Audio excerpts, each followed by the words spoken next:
할렐루야.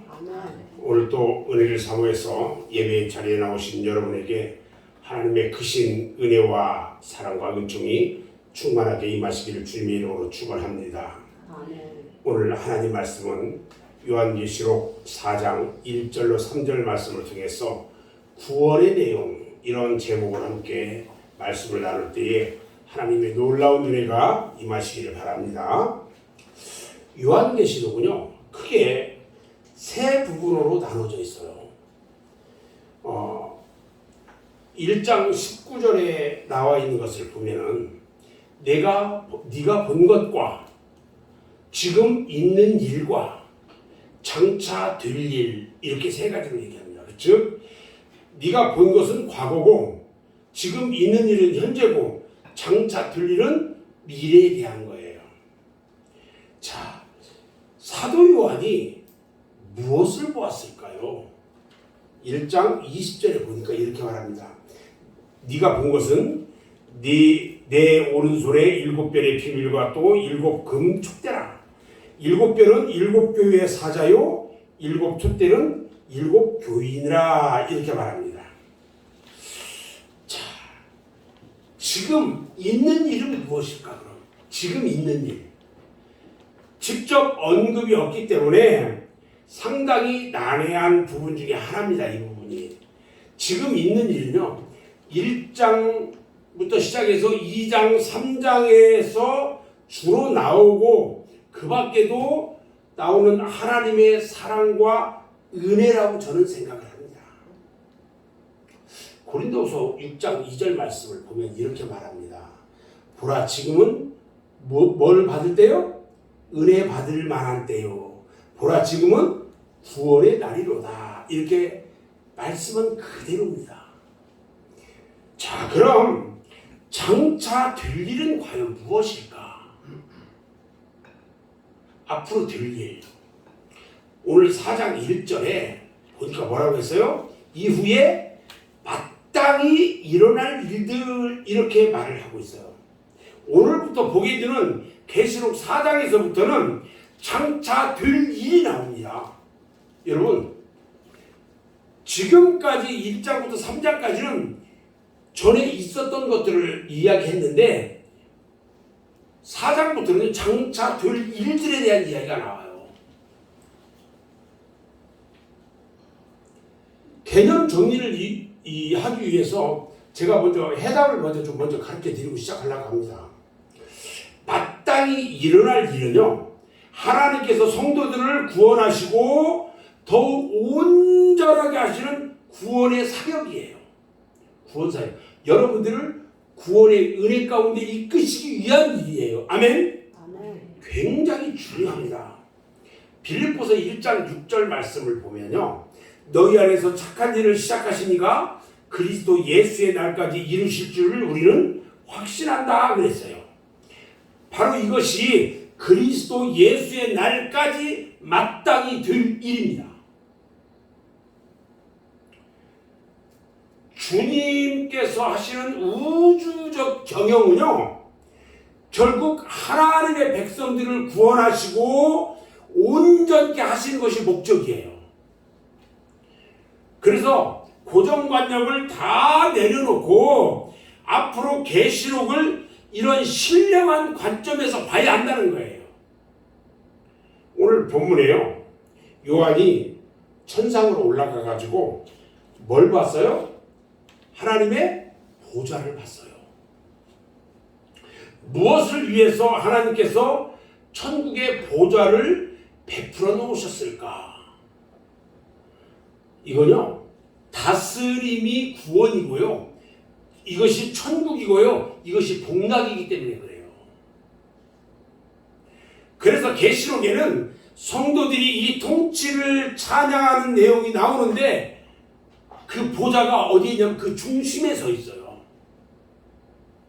이 보좌는 하나님과 그 주권을 찬양하는 그 높이일 뿐만 아니라 이 하나님의 다스림을 받는 것이 곧 구원이고 하나님의 나라고 성화이기 때문에 이렇게 하는 거예요. 자, 그러면은 하나님의 백성들에게 주는 구원의 내용이 과연 무엇일까? 구원의 내용은 첫 번째요. 칭입니다. 칭의.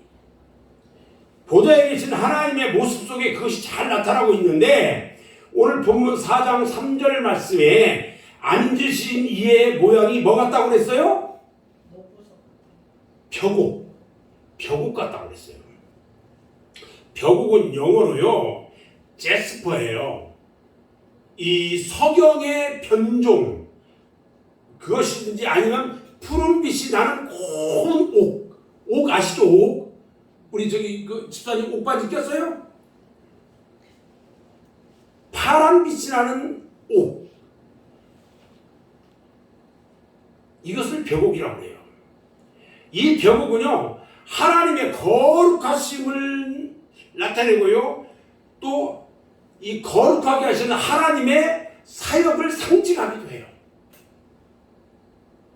이 사역은요 그리스도의 보혈로서 이루신 사역이고요 믿는 자에게 의롭다 하시는 하나님의 은혜인 거예요. 이게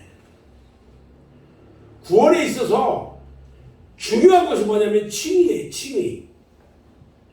칭의가 뭐냐면 우리가 죄인이잖아요. 지금 죄인임에도 죄가 없다고 선고받는 거야.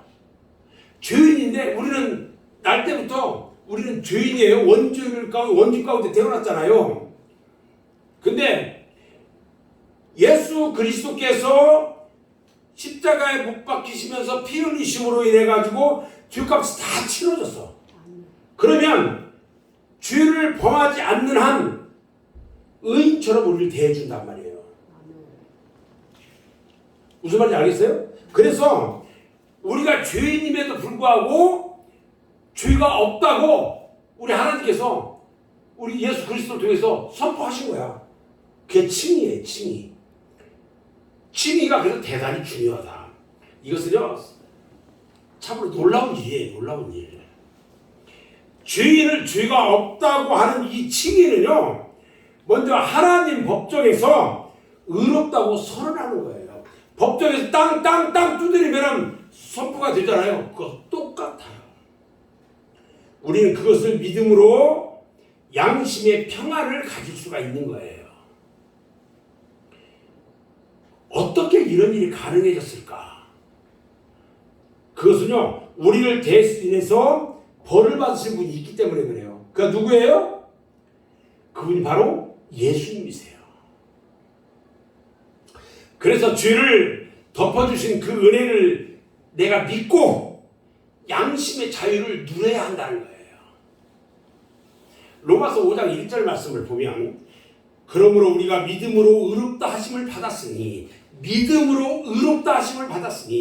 우리 주 예수 그리스도로 말미암아 하나님과 화평을 누리자 이렇게 말합니다. 오늘 보혈의 공로로 담대하게 믿음으로 양심의 자유를 누리는 것입니다. 칭의의 확신을 가질 때 평안이 오는 거예요. 죄가 없다라고 선포됐을 때 평안한 거예요. 마음에 사망이 사라져요. 사탄이 요구하는 참소도 사라져요. 온갖 저주가 다 물러가요. 칭의가 그렇게 중요한 거예요. 나는 복받을 수 없는 인간이라는 마음 상태를 버리지 못하면은 사탄이 기회를 타가지고 계속해서 저주하면서 농락하거든요. 근데 여러분들은 하나님의 사랑과 그리스도의 공로로 내가 믿잖아요. 그래서 공로를 믿으니까 복이 있다라고 말을 하는 거예요. 여러분들 그래서 칭의, 즉 칭의로 선포함을 받고 여러분들은 그리스도의 공로를 믿음으로 인해서 복받는 사람들이다. 아멘? 여러분들은 복받는 사람들이에요. 두 번째 구원의 내용은 뭐냐면 성결이에요. 첫 번째는 칭의, 두 번째는 성결. 오늘 4장 3절 말씀이 뭐라고 나오냐면 앉으신 이의 모양이 뭐 같다고 그랬어요? 홍보석 같대요. 홍보석. 하나님의 모습이 붉은 홍보석 같대요. 홍보석은요, 하나님의 공의와 심판을 상징하는 거예요. 심판의 일반적인 의미는요, 벌이나 징계를 의미하고 있지만 심판의 복음적인 의미는 아주 달라요. 전혀 달라요. 심판의 복음적인 의미는요, 우리의 나에게 남아있는 자, 그리고 죄성을 성령으로 다 소멸하는 것을 가르쳐요. 성령으로 내 죄를 다 없애는 것을 가르쳐주는 거야. 그래서 구약에요, 이 그리스도의 초림이나 성령 강림을 의미하는 여호와의 날에 이 대한 그 예언, 그것들을 보면 한결같이 두려운 심판의 모습이었거든요. 초림 때 그런 일이 있었어요? 없었잖아요. 성령 강림할 때 그런 일이 있었어요? 없었잖아요. 두려운 일이 없었어요. 이런 것들은요, 영적으로 이해를 해야 돼요. 우리가 일반적인 사람의 생각으로 이해가 안 되는 거예요, 이것들은. 믿는 사람들은 영적으로 이해해야 이것을 이해가 될 수 있다는 거예요. 우리의 추한 죄악의 행실, 그것들은 우리가 이길 수 있는 성질이 아니에요. 추한 것들을 우리가 못 이겨요. 그런데 고민할 필요는 없다는 거죠. 왜? 옛사람 처리는 이미 예수 안에서 된 일이라는 거죠. 옛사람을 처리한 것은. 그래서 우리의 죄와 옛사람은 예수와 함께 십자가에 다 못 박혔다. 이 사실을 믿고 감사해야 한다는 것입니다. 아멘. 아멘. 그리고 성령이 임하심은 죄에 대한 심판이에요. 잘 들으셔야 돼요. 성령이 임하잖아요. 그러면 죄를 심판하는 거예요. 그건. 성령이 임하시면 자동으로 어떻게 심판이냐? 내 죄가, 성령이 나한테 임하면 내 죄가 어떻게 돼요? 사라져버려요. 그래서 성령 받아야 된다는 이유가 그것 때문에 그런 거예요. 성령을 받으면 내 죄가 사라져버려요. 그게 죄에 대한 성령의 심판이에요. 이게.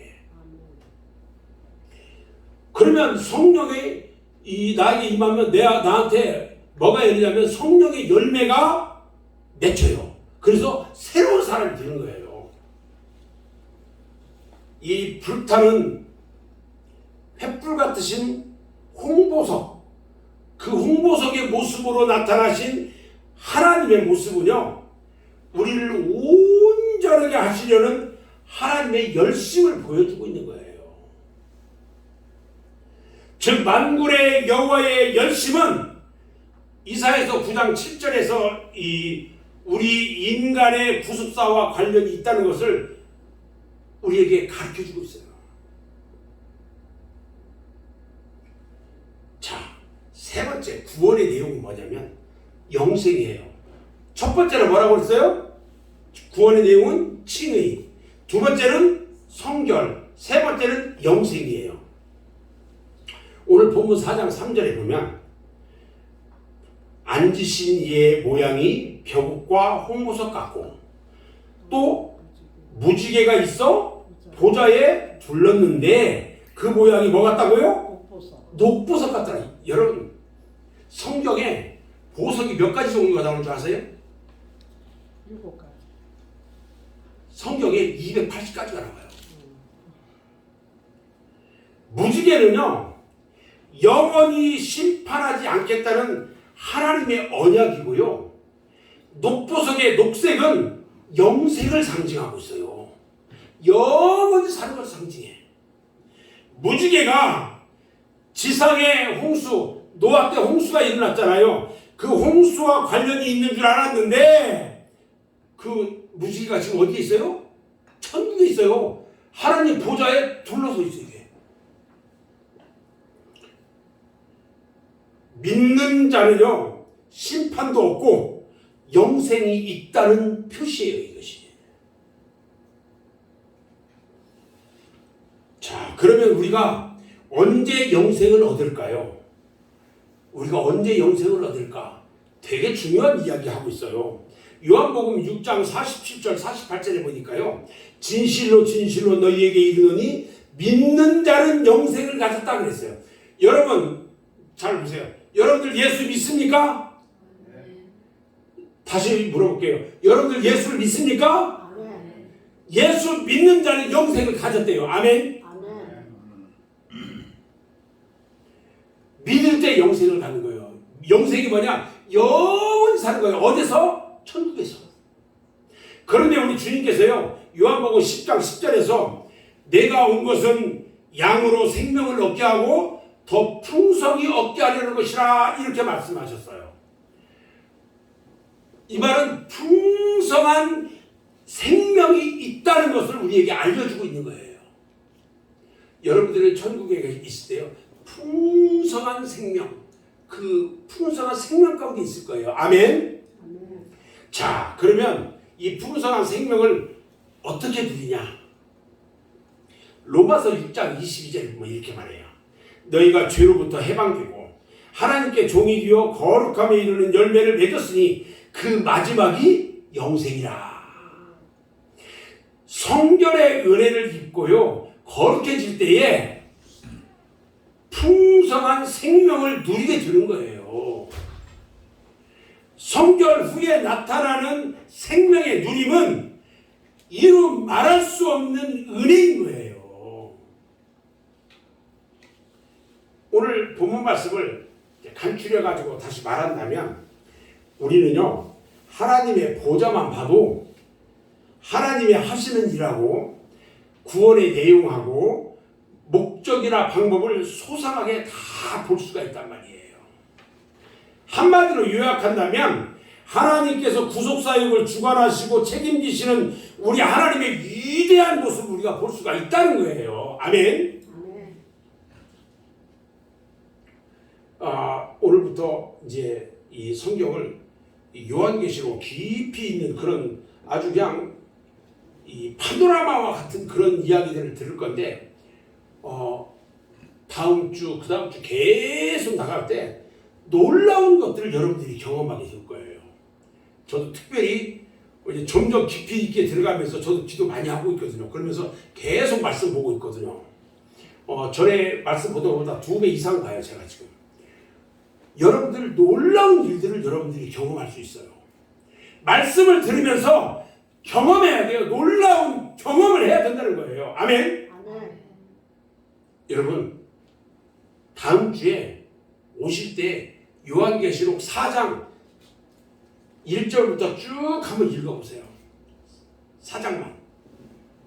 놀라운 것들이 여러분들에게 임할 거예요. 저는 이제 오늘 말씀을 마칠 건데요. 주 예수를 여러분들 온전히 믿으셔야 돼요. 그리고 우리 구원의 내용을 충실하게 이해해야 돼요. 하나님께서는 우리가 이 예비로 오신 구원의 은혜에 이르기를 원하고 계셔요. 우리 모두가 예수님과 복음의 공로를 믿고 하나님을 경외함으로써 더욱 풍성한 구원의 3대 은총 속에 살아가는 하나님을 사랑하는 여러분 모두가 되시기를 주님의 이름으로 축원합니다. 아멘.